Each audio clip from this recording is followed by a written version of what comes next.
in the US, we have benefit cost analysis of regulations. That's circular A4. And then we have the benefit cost analysis of spending, circular A94. They're different circulars. For regulations, that's supervised and written by the Office of Information and Regulatory Affairs within the Office of Management and Budget. And then for circular A94 for spending, that is supervised and written by the chief economist at the Office of Management and Budget, which was my job in 2022, 2023. So we revised them both in parallel. The revisions of the regulations, the part that I was not in charge of, started at the beginning of the administration in 2021, and ended up taking a few years. The beginning of the revision to the benefit cost analysis of spending began when I joined, and I was involved as an outsider in the regulatory part before I joined, as an expert in distributional analysis. So I was part of some of their experts discussions that they had many of. Then I joined, and we started revising circular A94 for spending investments, and we did a parallel process. So we the career staff assembled a list of experts that they thought would be best to consult on some of the biggest issues, including the discount rate and distributional issues, as well as others. And we talked to them, we asked them questions, got their thoughts on the best approach in general and in the spending context, and listened, and then ultimately the career folks and the inside government, as well as the political folks, which in this case was me and my bosses, made a call on which way to go on the basis of the best economics and the best science.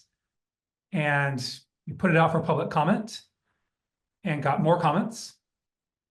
And actually between the academics and putting out for comment, there were multiple levels of review inside of government, sending it out to the rest of Office of Management and Budget, the rest of the White House, then the rest of government, then the rest of the White House again, all before sending it out to the public. And we got the public's views, which were again mostly economists. It's a matter of public record what we changed, or actually what was changed after the public comments. That last change was done after I left. There were not that many changes from the public comment. If you did a compare change, that's what you'd see. And then they were put out in the fall of 2023. So but in short, we were trying to get the best science, best economics, and there's another crucial difference between A4 for regulations and A94 for spending, which was that for regulations, that was last revised in 2003, I think. For spending, the circular that I was revising, that was last revised in 1992. So it had really, really been a long time since it had been reassessed. And I think that made the rationale for revision yet stronger, because it had been an even longer period of time since it had paid heed to the latest science and economics. So the A4 is this document that the Office of Management and Budget, which is in the White House, issues as guidance on how to do regulatory benefit cost analysis.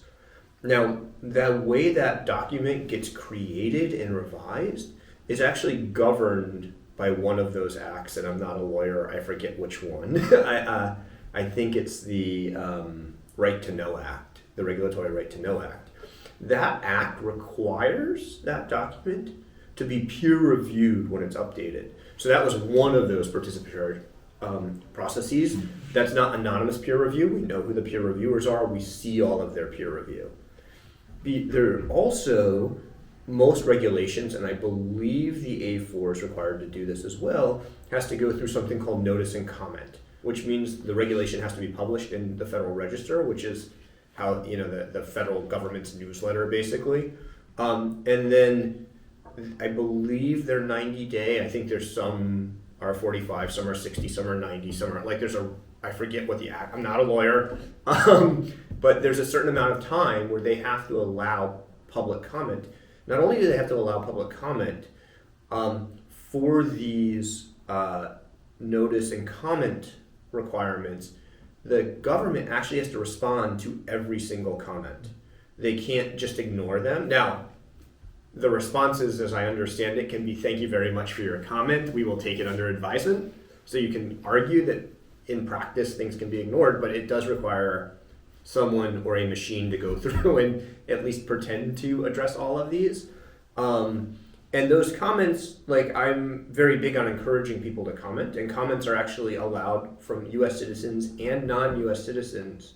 And when they're non-US citizens, they tend to be weighed by the expertise. It certainly was the case when I was in the White House that we paid a lot of attention to experts in the US, but if they're international experts that wanted to weigh in and provide a public good, basically, we were open to at least hearing the intellectual arguments.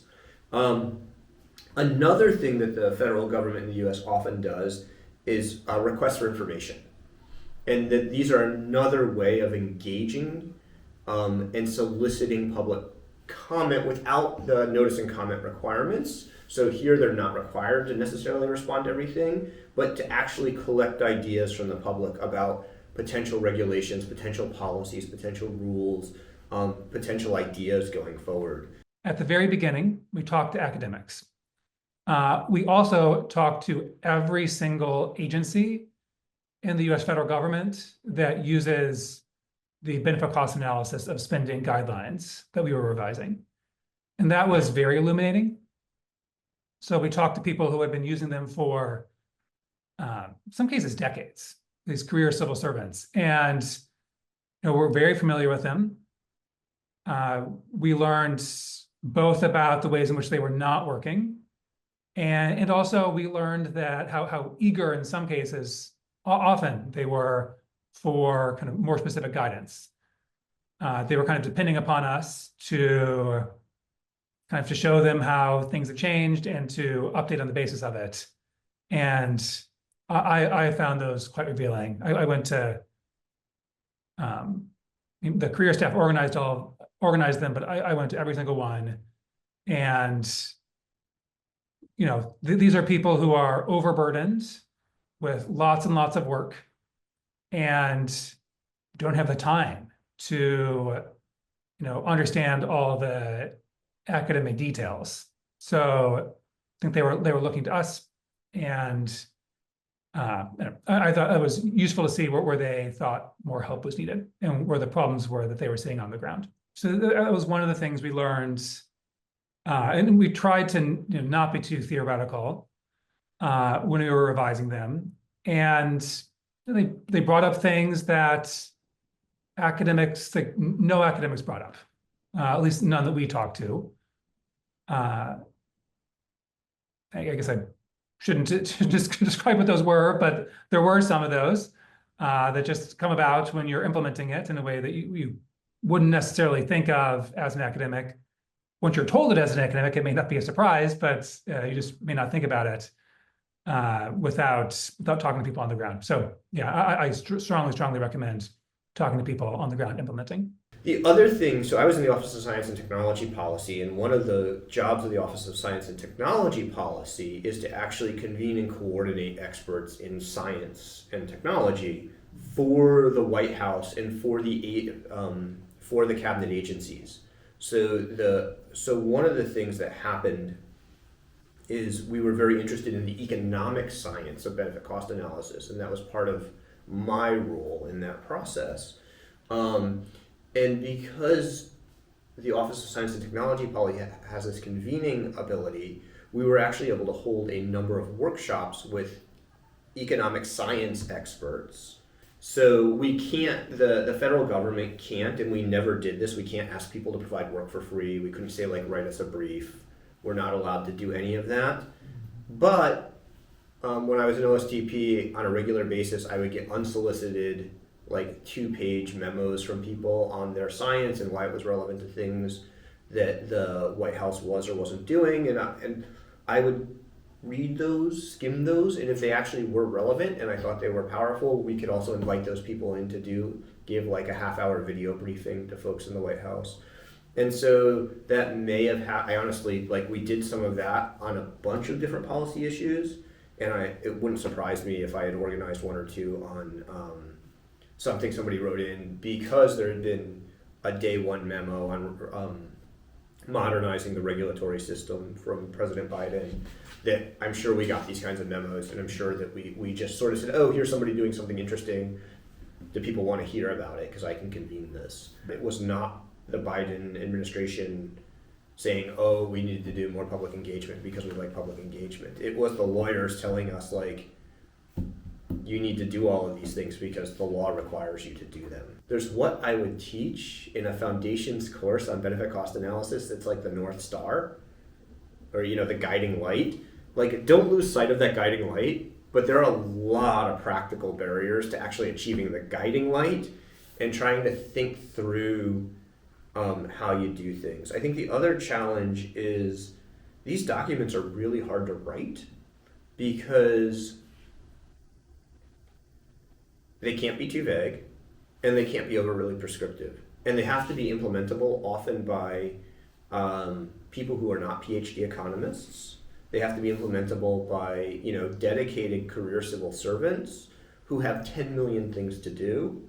And they need to provide enough guidance and enough optionality so that they're not saying you will do XYZ because XYZ might not be achievable, but like really like here's where you're trying to get to, here are some legitimate things to do along the way. I think you need to do public outreach. You need to post things in places people will see them and invite people in to talk. You need to like activate networks. And I think you also need to be like, one of the things I worked really hard to do, and we worked really hard to do, is like when I put together workshops, like we had former Republican OMB, I was in a Democratic administration, and we had former Republican officials talking to us about what they thought. And it's like really important to, if you're going to do public participation, to engage in good faith. And that's what we did, is we tried to engage with everybody in good faith. If you look at the initial draft, and then you reflect on what came out of peer review and what came out of the public comments, things change. So things are published in the Federal Register, and then the website that's used is regulations.gov, and you can look things up by the docket number, you can use keywords, and you will see all of the RFI responses, all of the notice and comment responses, and then I don't remember where the peer review comments were published. I think they're published on regulations.gov as well, but I could be wrong about that, but they are public.